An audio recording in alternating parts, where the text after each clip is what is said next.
far eastern valleys of Nigeria, where red earth clings to the soles of bare feet and the wind carries the smell of roasted yam and wood smoke, sat the quiet village of Umuchukwu, a place forgotten by time, where goats wandered freely, elders played draughts under mango trees, and laughter echoed between clay huts.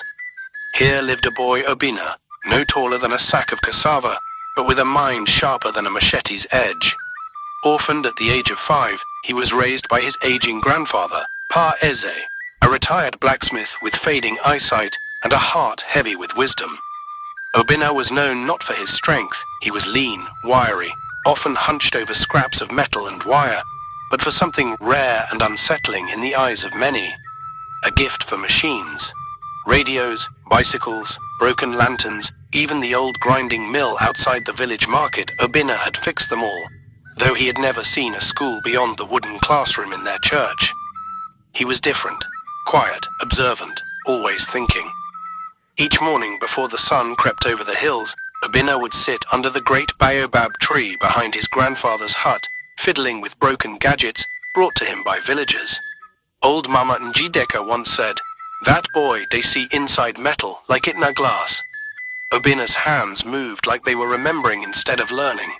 With no manuals, no teachers, no help, he could disassemble a transistor radio and reassemble it perfectly within hours. He once built a toy car using sardine tins, chicken bones, and scraps from an old bicycle chain. His grandfather would often watch silently from a stool, nodding. "Your mind dey like fire," he would say in Igbo, "but don't let it burn you." One dry Wednesday, a day that smelled like dust and distant rain, Obinna had just returned from fetching firewood when the ground beneath him began to tremble. Then came the rumble. Engines. Not the village kind, not the rusted motorbikes or the lone Peugeot driven by the town pastor, but the deep, thunderous growl of powerful machines. Out of the narrow village road appeared a convoy of black jeeps bearing golden emblems on their hoods. Glossy, massive, and foreign-looking. Children ran to the roadside, yelling, "It's the king's convoy," someone cried. "They're passing through." But then the lead vehicle shuddered, jerked forward violently, and came to a stop, smoke hissing from under its hood. The convoy halted. Guards spilled out. Mechanics in stiff uniforms opened the hood and started shouting in hushed, panicked tones. From one of the vehicles, a tall man in a dark blue agbada stepped out. A golden lion embroidered across his chest. His presence quieted the air. Oba Naji, the king of Ike Oba. Behind him his queen, regal and graceful, emerged with a silver fan and measured curiosity. Her eyes scanned the village and landed on Obinna, who stood at a distance holding a bunch of firewood, frozen like a deer in a hunter's gaze. The royal engineers barked orders, twisting tools, pouring water, replacing parts. Minutes passed, then an hour. Nothing. The king was patient, the queen less so. "It is overheating," one mechanic stammered, "but we cannot find the cause, Your Majesty." The queen, fanning herself slowly, turned to her husband. "That boy has not stopped watching since we arrived. Look at him, he sees something." Oba Nanaji glanced at Obinna, "The one in brown rags?" "Yes, he watches like a hawk. Let him try." A murmur rose among the royal guards. "My queen," one aide began. "Do as she says," the king interrupted. They called him forward. Obinna approached slowly, the firewood still under his arm. He bowed clumsily. "Good afternoon, Your Majesty." "Good afternoon, Queen Mother." "You know cars?" the lead mechanic asked, scoffing. "I know how to listen to them," Obinna said softly, setting his firewood down. The queen smiled. They made space for him, skeptically. Obinna peered into the engine, squinting. He touched a metal pipe, flinched. "Too hot in the wrong place," he muttered. He crouched, looking under the vehicle. His eyes caught a flicker, a blocked coolant pipe, and a faulty fan belt, misaligned and causing friction. "Can someone give me a flat stone, a clean cloth and rope?" he asked. A guard laughed. "You want to fix the royal engine with stone." But they gave it to him. Obinna carefully adjusted the belt with the flat stone, using the rope to hold the tension temporarily. He wrapped the cloth around a cracked pipe and tied it expertly. "Try now," he said, stepping back. A mechanic scoffed. "It won't." The engine roared to life, steady, smooth, alive. Gasps echoed around him. Oba Naji raised an eyebrow. The queen grinned like the morning sun. Obina stood quietly, dusting his hands. The convoy moved again, this time with the king, watching Obina through the tinted glass as they drove off. Obina returned to his grandfather's hut, expecting nothing. His hands still smelled of oil. His stomach growled he had forgotten to eat. That night, as the moon rose above Umuchukwu, casting silver light over the clay roofs, a sound broke the silence. Horses, footsteps, drums. Obina stepped outside. Torches lit the pathway to his hut. Villagers peeked from their windows. At his doorstep stood a tall man in golden robes. "You are Obina, son of Ifechukwu." "Yes, sir." "The king summons you, immediately." Pa Eze came out, holding a lantern.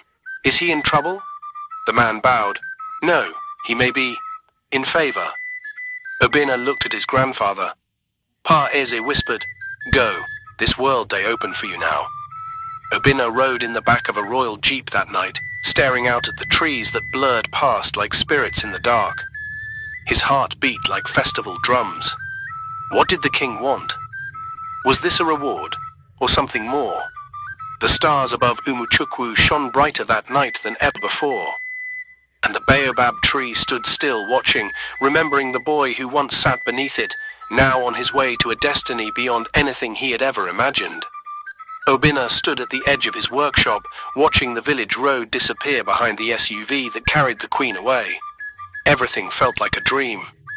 But dreams, he knew, ended with the sunrise.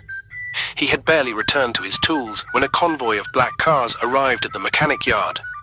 Men in dark suits stepped out. Their suits bore the royal crest. "Obina Chukwuma?" one asked. Obina stood straight, nervous. "His Majesty requests your presence at the royal palace. Pack your tools, you will be flying with us." "Flying?" "The king wishes to meet the man who fixed his queen's jet with copper wire and a prayer."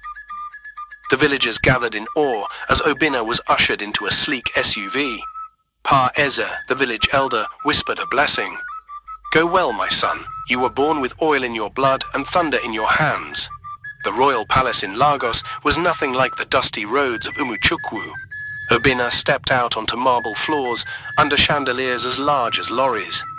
His hands, still stained with grease, twitched nervously. He was led into a courtyard where engineers, pilots, and dignitaries stood in a semicircle. The queen stood beside the king, regal and radiant. She smiled warmly at Obina. "Your Majesty," she said, turning to her husband, "this is the young man who prevented a royal disaster." The king studied Obina. "You do not wear a crown, but you saved one. Tell me, how did you fix an engine my royal engineers could not?" Obina looked down. "Sir, when machines speak, I listen. Even if the parts are missing, the language is the same." The king chuckled. "Spoken like a true genius." The chief engineer, a stern man named Nger Kola, frowned. "Your Majesty, permission to test this young man." The king nodded. Obina was led to the royal hangar. Inside sat a decommissioned jet engine. "This engine hasn't run in years," Nger Kola said, arms folded. "Fix it, you have 2 hours." Obina inspected it. The fuel lines were rusted. A coil was missing. The turbine was jammed. He looked around. "Can I use anything in the workshop?" "Anything, but no help."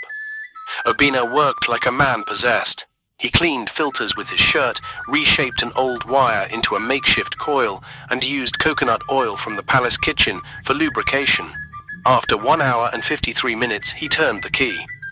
The engine roared to life. Silence, then applause.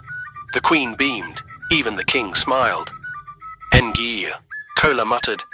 "Impossible." The king clapped Obina on the back. "We are not just impressed, we are intrigued." That evening, Obina was invited to dine with the royal family. He had never seen so much food. Jollof rice, peppered goat, fried plantains stacked like towers. The queen asked, "Obina, what would you do if you had the resources of a kingdom?" He hesitated. "I would build, not just machines, but minds. A school for boys and girls who think like I do, who see the world in gears and spark plugs. The king nodded thoughtfully. Nigeria needs more minds like yours. Ngi Kola, who sat at the far end of the table, sipped his wine and said nothing. Word of Obina's feat spread quickly. The tabloids called him the boy with the golden hands. Interviews were requested, invitations poured in. But not everyone was pleased. Ngi Kola watched from the shadows. This village boy was threatening everything he had built. A lifetime of loyalty, now being overshadowed by grease-stained brilliance. He began whispering into the ears of palace guards and junior engineers. Watch him closely. Brilliance burns quickly, and fire, if not managed, becomes ash. 1 week later, the queen called Obina to the royal garden. I have a proposition, she said. The king is forming a new division, an elite team of engineers to maintain the royal fleet and innovate for Nigeria's future. She paused. I want you to lead it. Obina blinked. Me? Lead palace engineers? I'm just a mechanic. She smiled. You are not just anything. You saved my life. You inspired a nation. Now build it. Obina accepted. And with it came status, salary, and a royal seal. He moved into the palace quarters, designed systems, rebuilt engines, trained others. But behind his back, Ngr Kola planted seeds of doubt. He paid a palace staffer to steal one of Obina's tools, to tamper with a maintenance log, to alter sensor readings. Whispers began. Obina's lucky, not skilled. He's reckless. He doesn't belong. It happened during a routine inspection of the king's jet. A small anomaly, temperature fluctuations in one engine. Obina flagged it. Kola dismissed it. With intolerance, let it fly. Obina insisted. I need 1 more day. The queen overruled Kola. Give him his day. Obina worked through the night. He found a cracked coil hidden behind a panel. 1 more flight and it would have caused an explosion. The queen sent a handwritten note to the king. He saved us again. This boy is more than a mechanic. He is a guardian in Greece. Another celebration was held. Obina was honored once more. Ngr Kola clapped, smiled, and clenched his jaw. That night, in the shadows of the hangar, he whispered to a guard, next time we let the boy fly. And fall. Morning broke over the palace like golden silk. Obina, now comfortable but never complacent, was in the workshop analyzing an engine diagram when the call came. The king's jet had taken off an hour earlier, heading to a major international peace summit in Morocco. Obina had performed a full pre-flight inspection. Everything had been perfect. Then a voice crackled through the palace intercom. Emergency. Smoke detected in engine 2. The king's plane is preparing for an emergency landing. Obina dropped the wrench in his hand. Ngr Kola burst into the workshop minutes later, flanked by palace guards. Arrest him, he barked. Obina turned, confused. What is this? Tampering with royal aircraft. Sabotage. We found tools bearing your fingerprints lodged inside the jet engine compartment. Obina's heart froze. I didn't touch the jet this morning. I signed off yesterday. Check the maintenance log. But the log was missing. They dragged him from the workshop through the palace grounds as servants and guards watched in stunned silence. Some whispered, others averted their eyes. The same crowd that had cheered him now seemed afraid to speak. Locked in the palace holding chamber, Obina sat on the cold floor, head in his hands. Flashes of Pa Eze, Mama Nanena, the queen's smile, and the king's laughter flickered through his mind. How quickly dust turns to dirt in their eyes, he muttered. 2 days passed, then the door opened. The queen entered. She sat before him on a wooden stool. Tell me, she said softly. Obina explained everything, the wire rerouting, the sabotage, the whispers, the warnings. The queen listened silently. Then she stood. I believe you, but I need proof. The king's plane had been grounded in Algeria for emergency repairs. Thankfully, no one was harmed. But the king was furious. Summon every engineer, investigate every log, every part, every name. Back at the palace, a young apprentice named Io, who admired Obina, risked his job to sneak into the workshop. He found something in the toolbox marked with Obina's name, a foreign object Obina never used. Inside it was a micro GPS tracker. Ayo brought it to the Queen. I saw Engra Kola in the workshop late last night, long after everyone left. He was carrying this. The Queen called her personal guard. "It is time," she said. A secret tribunal was held in the palace court. The king returned, grim and silent. Obina was brought forth in chains. Then the Queen stepped up. "Your Majesty, before you sits not a criminal, but a genius betrayed." She presented the GPS tracker, surveillance footage from the palace hallway showing Kola entering the workshop at 2:18 a.m. and Ayo's testimony. Kola was summoned. He denied everything. But then the king spoke. The jet had a black box. It recorded everything, including the change in cabin pressure at 2:21 a.m. and fingerprints inside the engine. Kola's face crumbled. I only wanted to protect the palace. He was unqualified." The king stood. "You endangered my life because of envy." He turned to the guards. "Take him." Obina's chains were removed. The Queen approached him. "You do not rise from dust without enemies. But stars shine best in the darkest skies." A week later, another gala was held. This time, not in Obina's honor, but to announce a new Chief Innovation Officer of the Royal Fleet. Obina was given a medallion carved from rare ebony, inlaid with gold. The king raised a toast. "Let no one tell you where brilliance must be born." Then, unexpectedly, the Queen handed Obina a sealed letter. "You have been granted full scholarship to study aerospace engineering at the Royal University of London. You leave in 3 weeks." Obina's knees weakened. He fell to the ground in thanks. The Queen knelt too. "Rise, Obina, for the throne may not always belong to kings. Sometimes it belongs to mechanics." Epilogue, Flight of Destiny. At the airport, surrounded by reporters and well-wishers, Obina turned to see Pa Eza in a new suit, tears in his eyes. "Your mother would be proud," he said. Obina boarded the jet, the same one he had once saved. As it lifted into the sky, he looked down at the land that had doubted him, praised him, caged him and crowned him. The boy from Umuchukwu was no longer just a mechanic.